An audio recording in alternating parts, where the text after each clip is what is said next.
Om Shanti. Good morning. Yesterday, Sister Jayanti told you that one of the most important things that could be a takeaway from this weekend is who am I? A deeper understanding of who am I. And so I took that with me last night.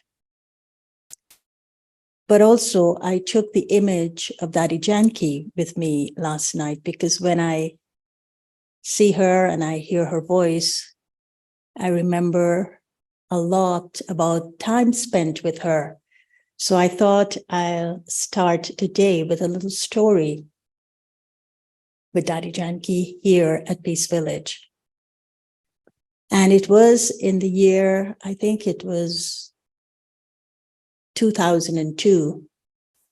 She had come here. I don't remember if it was a call of the time or if it was just a retreat or just a visit. And she took my hand and she walked around. There's a little mini lake that you'll find out on the property. And she was walking me around the lake, the little lake, the mini lake. And she asked me the question, what are you working on? What's your effort? What's your spiritual effort? And I said, oh, Dadi, I'm really working on transformation. And she said, oh, okay, tell me about it. Now, English isn't her first language, and Hindi isn't mine. And so we're communicating with this a little bit.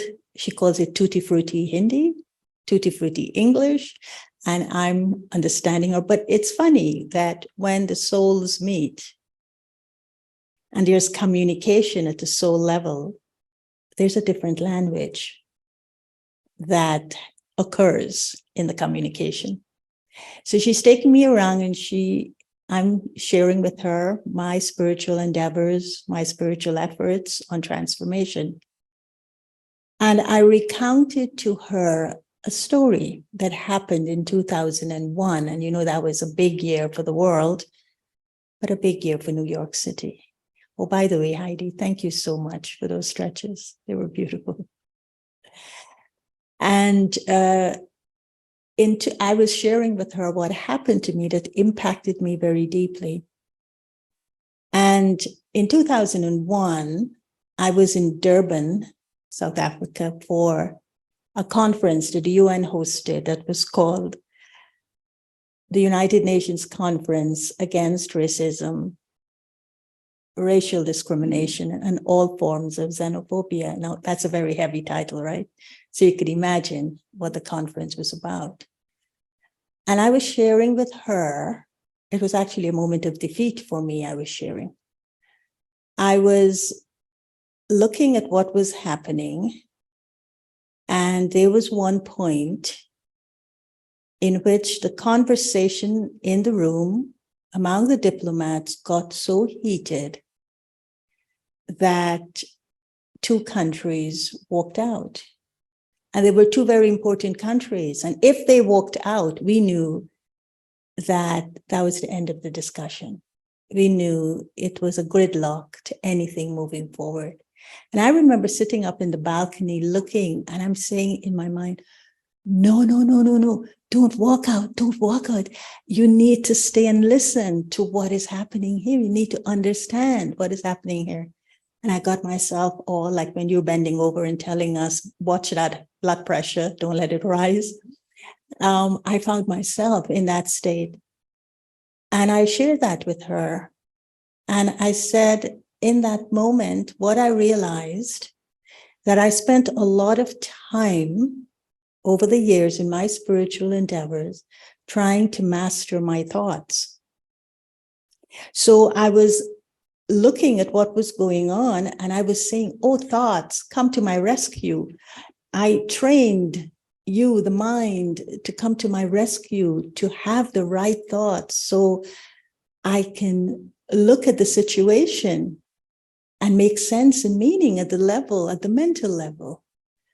come to my rescue, come to my rescue. But it wasn't, because what happened, there was a volcanic eruption of my feelings, my emotions, that totally eroded the mind. And so the thoughts were no longer working. So I shared that with her. And I said, I became so angry at what happened. And I was saying that, don't you realize the damage that racism does to identity in any form of racial discrimination? And so I was sharing that with her, and she listened very carefully. And I said, well, why? My question to her was, why was it not enough for my thoughts to transform? What was going on? And she says, no, because transformation isn't just about changing your thoughts, but true transformation is about changing your feelings about something. So it's got to be both. And then I said to her, well, how does one do that? And she says, when you start, and this is where I'm going to start the subject after that story, that when you come and start a spiritual endeavor of any kind, your journey, endeavor is another word for a journey, you must realize certain essential things, certain fundamental things. And this is what I will share with you today, those fundamental things that she highlighted for me and shifted my entire consciousness in relation to what I said yes to when I said yes to a spiritual path. And that was, she said, that you were given a beautiful gift. Everyone is given a beautiful gift when they start their spiritual journey. It's like a GPS, you're given, and you don't know the way to your destination. You don't even know what your destination is. So you're going to have to use this GPS. And she said the GPS was actually your divine intellect. It wasn't just the mind. The function of the mind is just to generate thoughts. And that's what it does. And that is why the mind has been described as a wild horse, full of energy, but no sense. And so it will keep generating thoughts. And I always say it's like a fan in the room with closed windows. The fan will circulate the same air in the room. And it will go on, right? And so it's the same thing. What is the mind cultivating, or what is the mind churning out in terms of thoughts if it's in a closed room?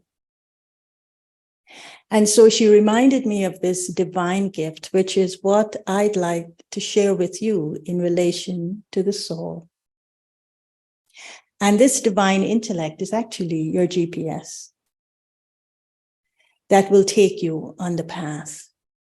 And so the soul, actually, the essentials of the soul, in understanding the soul, and of course, I'm not going to go in details, I'm just giving you the broad brushstrokes, because as Sister Gayatri said, it will take a whole retreat just to understand this one thing, who am I?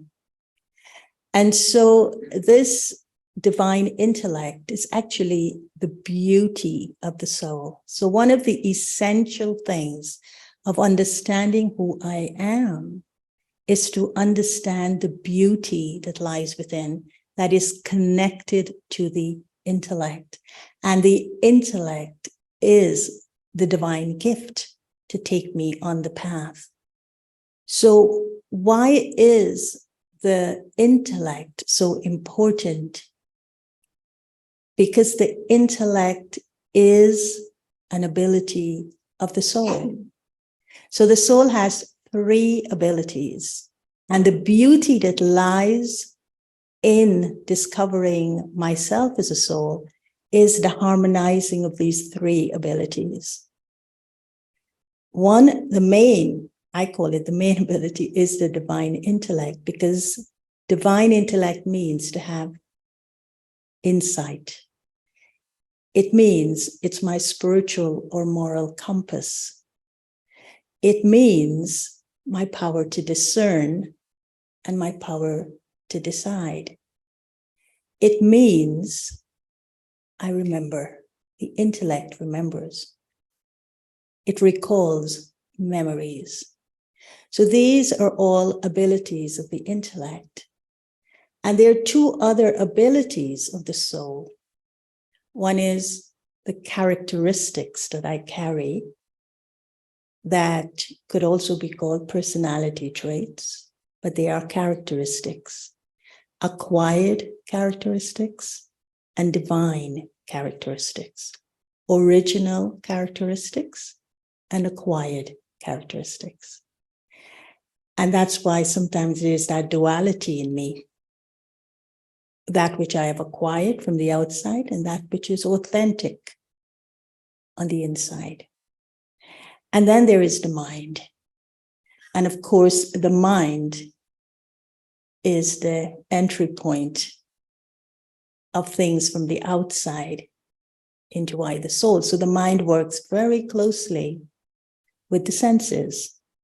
And this is why sometimes the mind is confused with the senses, because it is very influenced by my senses. So the beauty of the soul is to harmonize these three abilities: my characteristics, the divine intellect, and the mind. Now, thought and feeling is how I operate. So there are thoughts and feelings in my mind, influenced by my senses. There are thoughts and feelings in the intellect, and there are thoughts and feelings in my character, or we call it sanskaras, these imprints that are left on us. So this is the beauty of what we call a soul consciousness. It is something that we work with on the basis of understanding to return to that original beauty of the soul. Because there is an original beauty that lies within us, and we all know that. But how to return to that beauty that is fundamental in us is called the practice of soul consciousness. And so this is why our understanding, or the mantra, we would say, it's not really a mantra, but the practice, let me use the word practice, that we use to return to that consciousness, that beautiful being that we are. We don't say, consider yourself to be a mind, or consider yourself to be an intellect, or consider yourself to be just your characteristics. But we always say, consider yourself to be a soul.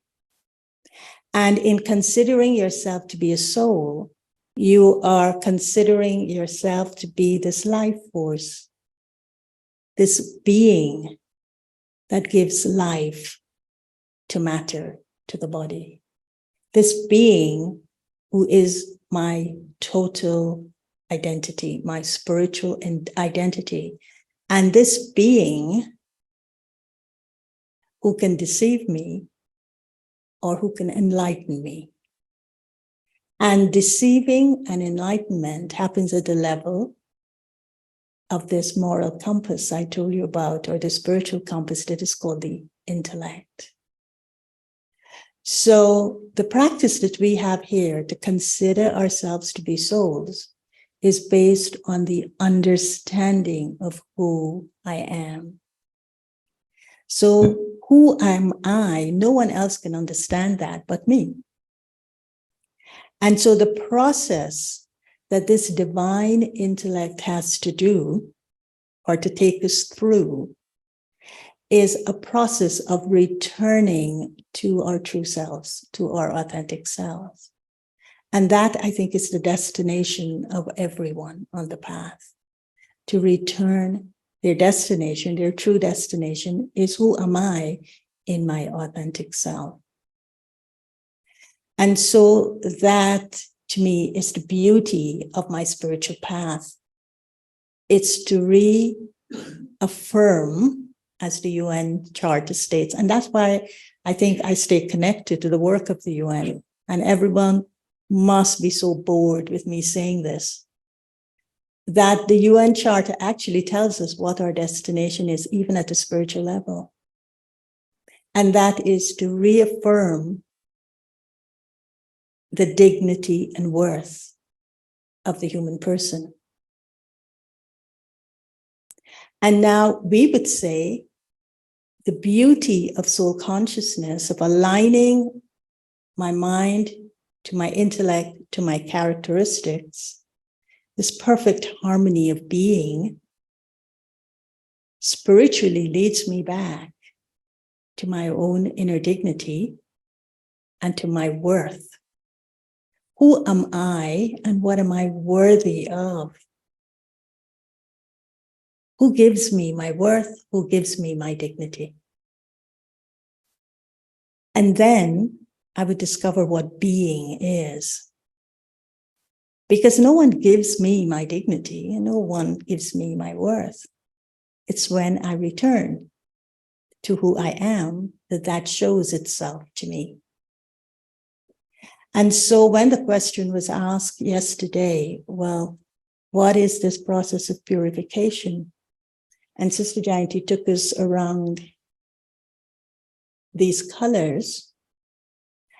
I remember thinking, so what do I do in my journey to rediscover the harmony between these three abilities that I have? Do I start from where I am? And she says, we will all accept that we are in a state of ignorance. Darkness is ignorance. That's what it basically is. Of whom am I? And what is my role in this world? What do I have to offer this world in whatever, work I'm doing? Do I start from here and jump to there? Is that the process of purification? And you say that's the easy path, right? So I stand there and I jump there and I walk up that ladder, or I fly over, or I cross over. And that's one approach to purification. But even if I were to do that, the subtler aspect of purification in the soul is walking back this way to the destination. And so the process of purification is to remove all that I have acquired up until that golden part and return to my authenticity. And so this is the work that we do when we practice soul consciousness. And that is the process we call as becoming, because before you could return to being, you have to become. And so layer by layer, as I remove what I have acquired that removed me from my true identity, I am walking, I'm journeying back to the future, and I'm walking it. And this, for me, is the beauty of the journey, in which as I remove each layer, my beauty reveals itself to me. And I'm not painting it, because a problem that we have is that we paint ourselves. We don't clean ourselves. And so I could hear what people say about me as a soul, and I would say, yeah, let me take that. That's who I am, because she said that, or he said that. And so I paint it over. And as I paint it over, I suppress what I have acquired, and I don't remove what I have acquired. And so this becoming, in returning to the being, is a very important part of soul consciousness. And finally, we are going to move now into a meditation that is on benevolence. We say we reaffirm our dignity and worth as souls. The UN says its purpose of being is to reaffirm the dignity and worth of the human person. So I was chatting with someone there and I said, well, what's the difference? He says, there is a big difference. One is you return to it by being in your meditation and by being in connection with the divine, being in a space of introversion, in solitude, and working with yourself. And this is what the silence does. And tomorrow we're going to be in silence. But he says, why human person for the UN? It's because after doing that, you have to integrate it in the work that you do. You can't separate it from your lifestyle. You can't separate it from relationships. You can't separate it from work. So that's the human person. You're a human being interacting with another human being and interacting with the world. And so this is where benevolence comes in. How do I express kindness, loving kindness? How do I express goodness? How do I express equity? How do I express all the things that the world needs? Love, peace. How do I touch the truth within me and give that expression? That is benevolence. How do I bring out that goodness within me? That is benevolence.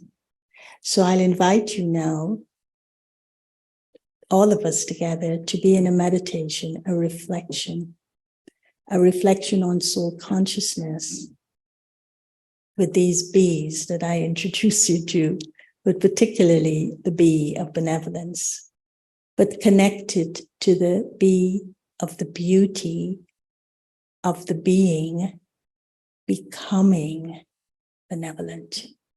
The beauty of the being becoming benevolent. So let's all together reflect, and there's going to be a video shown to you. And I encourage you to really move into this space of silence within, into that sweet spot of solitude, and to be with yourself as you reflect. Om Shanti.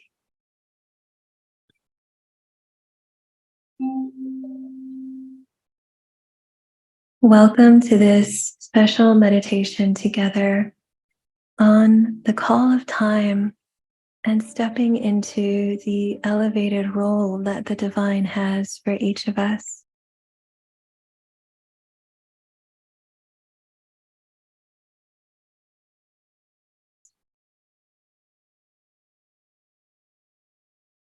Let's begin by breathing and relaxing.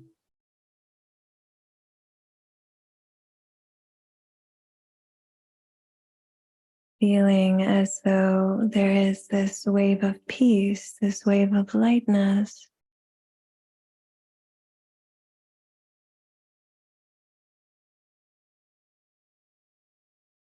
That is washing over your being, and in a way it is like a magic eraser.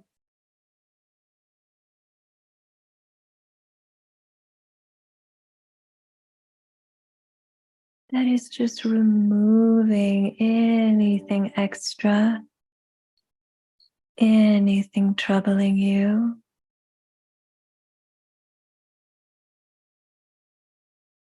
And this wave of energy is calming and cleansing and calling you inside.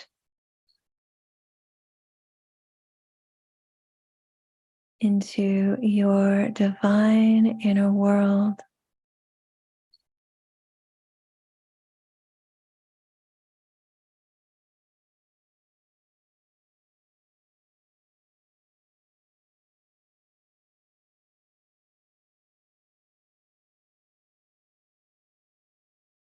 And all of the things of the world of your life, they will all flow better as we take this time together to stabilize in our spiritual alignment.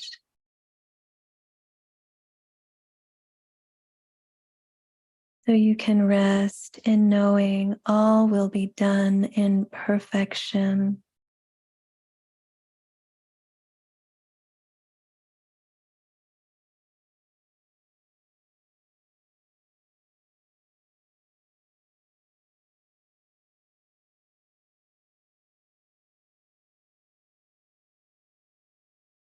We are simply reorienting ourselves to the vibration and call of the times.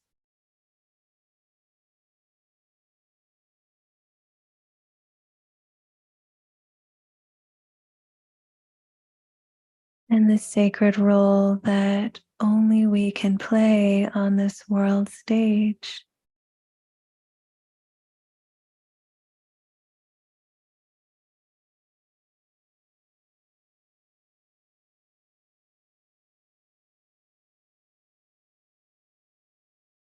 And as you feel yourself calming and settling, being aware of the light that you are resting behind your eyes, a radiant,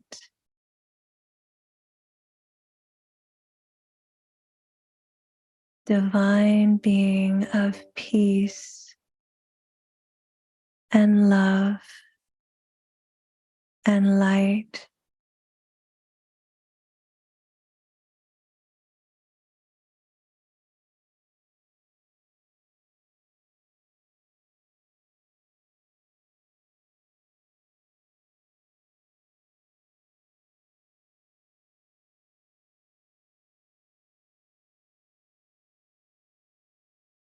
And feel your line of connection to the One, to God, like a direct line of electricity, spiritual electricity flowing from you, the soul, resting behind your eyes, all the way to the Supreme, the Source, the One.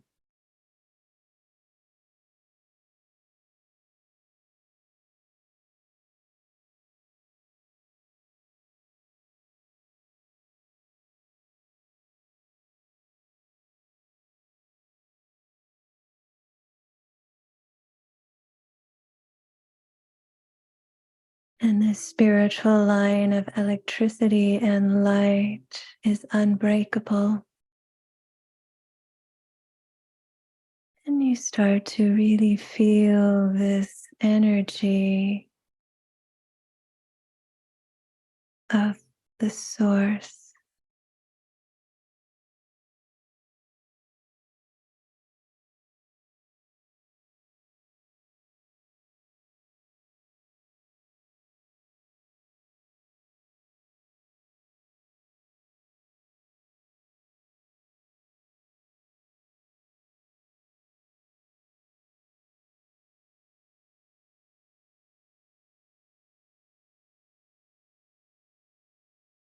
Flooding into your being, into your body.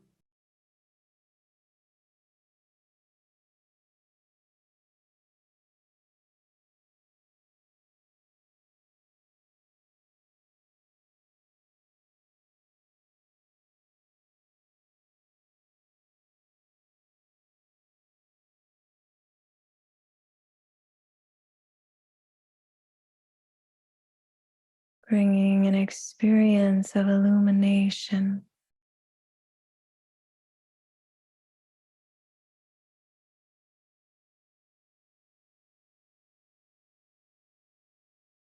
You are being illuminated with divine light.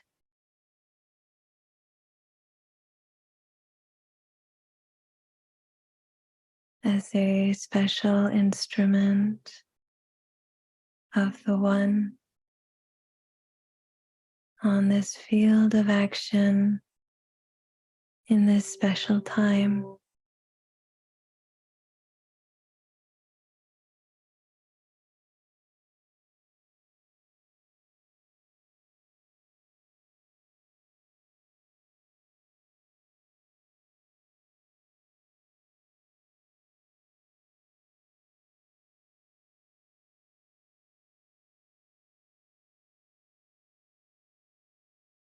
You are so full of light.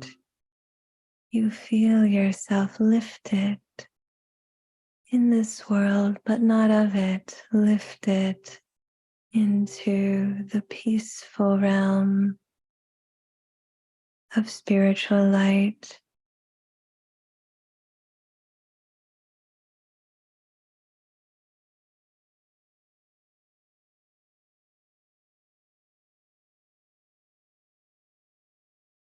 Where you sit right beside God,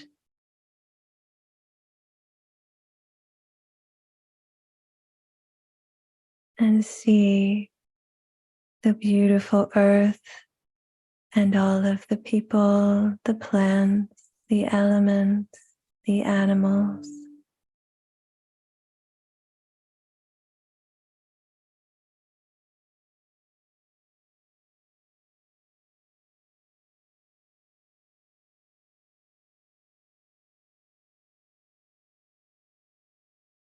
And as you are sitting next to the one, you feel this ocean of mercy pouring forth from your heart.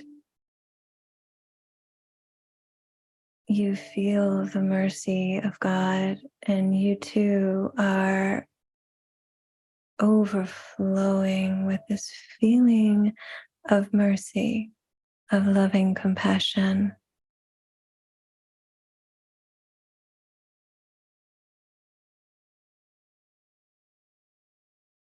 From this higher space, you're able to be aware of the suffering as well as the joy and all of the elements at play in these times.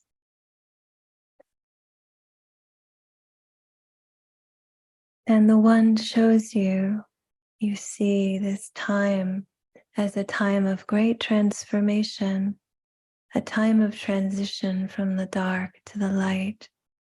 On one hand, mountains of sorrow, and on the other hand, awakening, illumination, revelation.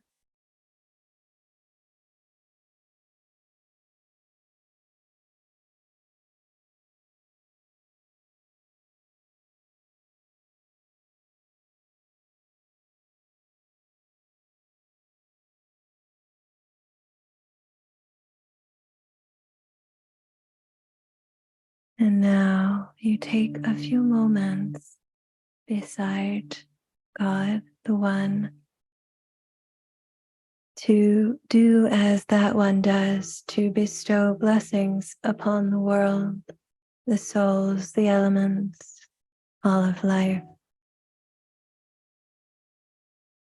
And you feel and see yourself as this benefactor, an angelic being, showering this world with love and mercy and light and peace.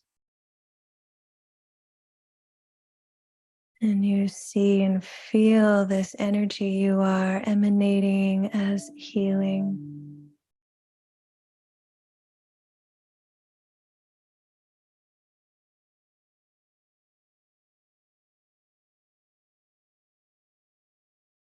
And you notice how beautiful and natural it feels to be this divine helper,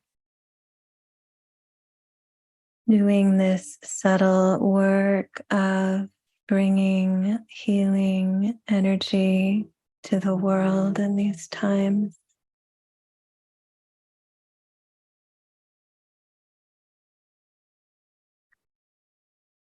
Almost like your subtle occupation with God. You have your life and your work, and then you have this subtle work.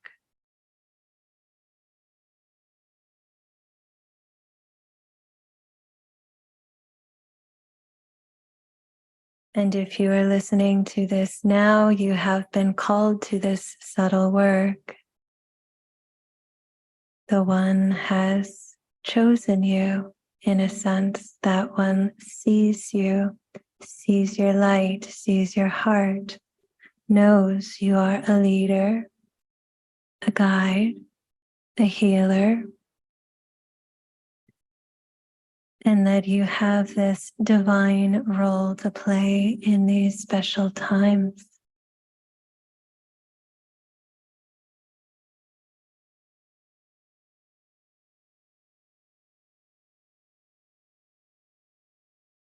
And it's very light and very easy to simply emanate love, peace, mercy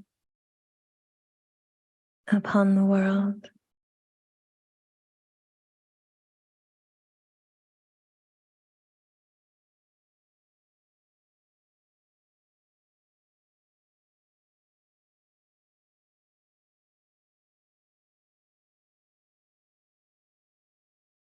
Like something you've already done for so long. It's so natural, and you feel so much peace.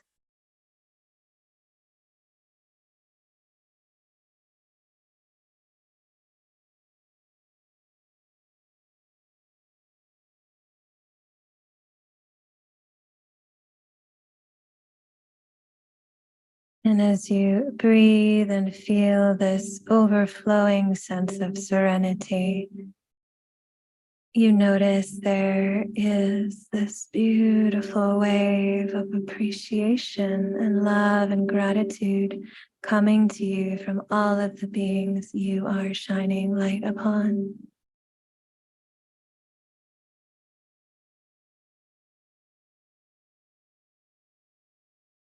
You are being thanked and appreciated for your service, your sacred service in these times.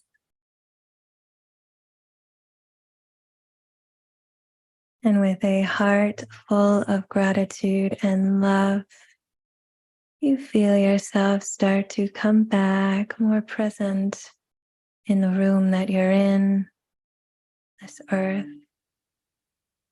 yet still very connected with that subtle line of spiritual electricity with the divine,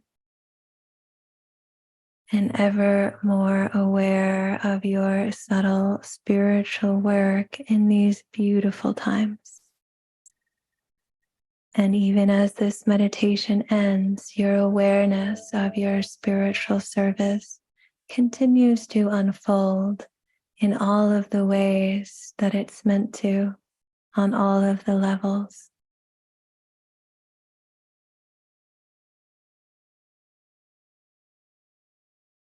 Thank you for your divine presence. Many blessings.